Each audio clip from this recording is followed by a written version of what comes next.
Selamat pagi, jumpa lagi di Berita Padang bersama saya, Afrin Meriana.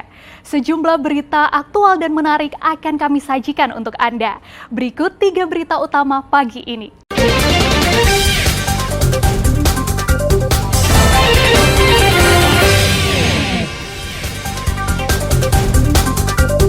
Angin kencang menyebabkan sebatang pohon tumbang dan timpa 2 mobil. Terduga pelaku ruda paksa ikut mencalonkan diri dalam Pileg. Penanganan kasusnya ditunda hingga pemilu usai. Libur Imlek, hunian hotel di Bukit Tinggi meningkat. Pusat kuliner diburu wisatawan.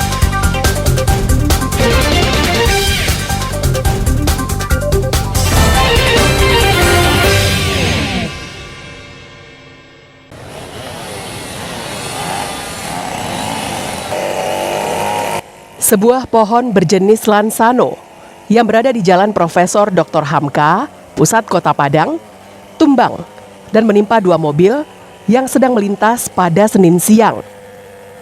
Pohon itu tumbang dari akarnya akibat angin kencang yang melanda Kota Padang. Mobil pertama yang berada di sisi jalan satu arah dari Tabing menuju Ulak Karang tertimpa pohon sepanjang 30 meter.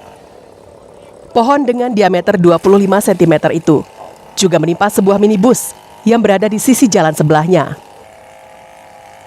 Tim gabungan BPBD Padang, Satpol PP, dan petugas Dinas Pemadam Kebakaran memotong batang pohon itu menjadi bagian-bagian kecil agar dapat disingkirkan dari badan jalan. Tumbang itu pohonnya berjenis Lansano. Panjangnya 30 meter.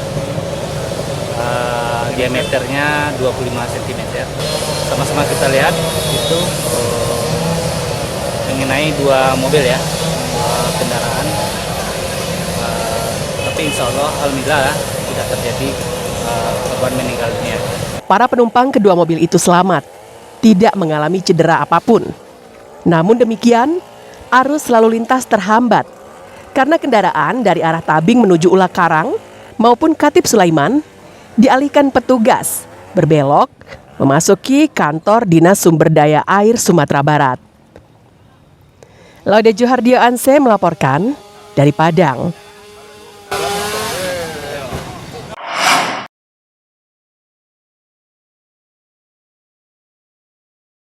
Kobaran api dengan cepat membakar 3 unit bangunan yang berada di lingkungan Sekolah Dasar Negeri 37, Pegambiran Ampalu Nan 20, Lubuk Begalung pada Minggu sore. Api dengan cepat menghanguskan rumah penjaga sekolah dan sebuah pustaka, serta 1 bangunan yang berada dekat kantor camat Lubuk Begalung. Petugas Damkar Kota Padang yang mendapatkan laporan langsung mengerahkan 40 personilnya dengan 8 armada menuju lokasi kebakaran. Namun proses pemadaman tak berjalan mudah. Petugas harus memadamkan api dari halaman kantor camat karena akses menuju sekolah tak bisa dilewati kendaraan besar.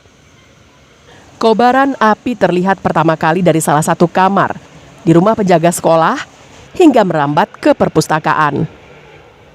Setelah berjibaku selama 40 menit, api dapat dipadamkan.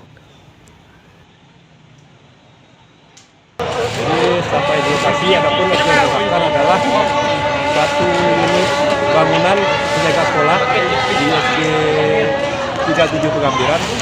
Kemudian ada juga yang terbakar 1 ruangan pustaka. Ditambah tadi 1 unit bangunan juga besarnya. Jadi ada 3 unit bangunan yang terbakar. Dugaan sementara belum diketahui, tadi dari keterangan pemilik rumah katanya ada semacam ledakan di dalam bangunan. Belum diketahui pasti penyebab kebakaran ini. Namun warga sekitar sempat mendengar ledakan yang diduga berasal dari rumah penjaga sekolah hingga memicu terjadinya kebakaran. Akibat kebakaran tersebut, kerugian ditaksir hingga ratusan juta rupiah. Penyebab kebakaran masih diselidiki oleh polisi. Alfi melaporkan dari Padang.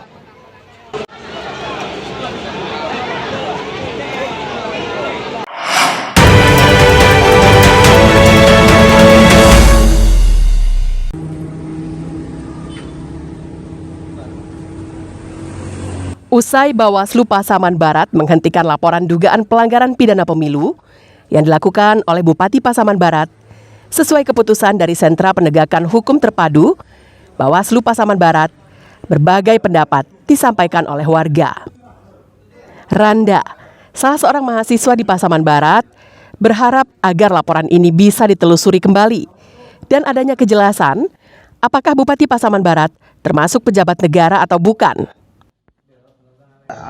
Untuk menelusuri lebih lanjut untuk kasus-kasus ini agar ada yang kejelasan betul tidak bupati ini adalah bukan pejabat negara atau malah sebaliknya pejabat negara. Nah, ketika terjadinya bahwasannya bupati ini adalah pejabat negara, maka untuk kami tegaskan kembali Bawaslu atau kepolisian harus mengambil tindakan lebih tegas.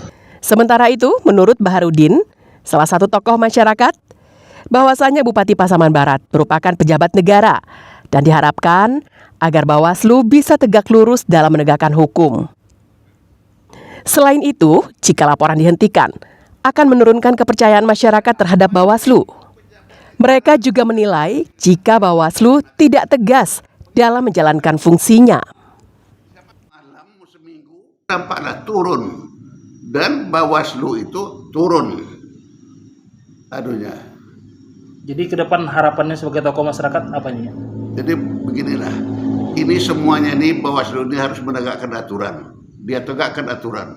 Kalau perlu yang seperti ini, sidang lagi mereka, ulang lagi sidangnya.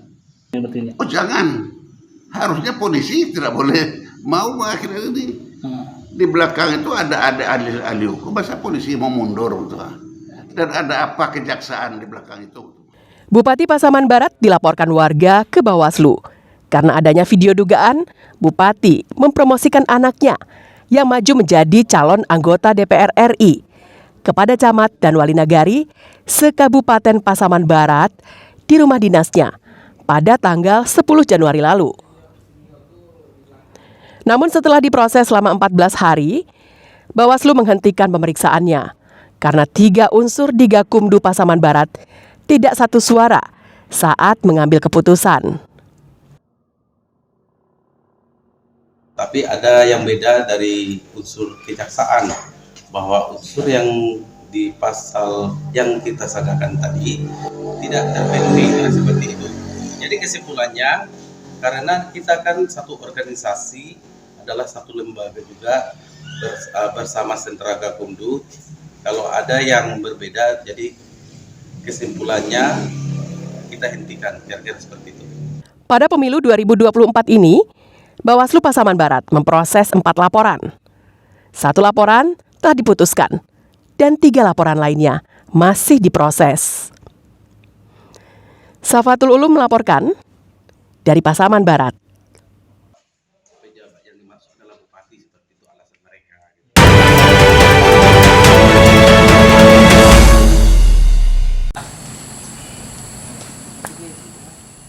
Menjadi seorang penyelenggara pemilu ternyata tidaklah mudah. Seperti yang dialami seorang ketua KPPS yang nyaris meregang nyawa setelah kabel listrik yang tiba-tiba jatuh menimpanya. Kejadian bermula saat hendak menjemput surat pemberitahuan pemungutan suara ke Sekretariat PPS di Kenagarian Gunung Padang Alai, Kecamatan 5 Koto Timur, Padang Pariaman. Kabel listrik yang tergantung dan melintang di jalan raya tiba-tiba jatuh dan menimpa lehernya. Selain melepuh, pinggang Randy juga cedera.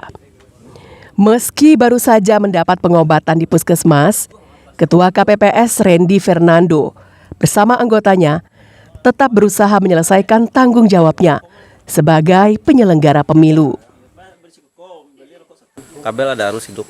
Itu kabel itu satu aja. Nah, ada tali 3. Akibatnya leher nih. Luka akibat goresan dari tali listrik. Pinggang. Meski cedera, namun Randy masih tetap menjadi Ketua KPPS Korong Gunung. Jabatannya tidak akan digantikan karena dianggap masih bisa menjalankan tugas. Penggantian kalau melihat kondisinya kemungkinan tidak. Cuman dalam beberapa hari ini tadi KPPS itu saya minta untuk istirahat dulu. Untuk penyerahan pemberitahuan dilimpahkan kepada KPPS yang lain. Kasus ini terjadi karena semrautnya jaringan listrik di daerah itu. Petugas diminta untuk selalu waspada dan hati-hati dalam menjalankan tugas sebagai penyelenggara pemilu. Eki Rafki melaporkan dari Padang Pariaman.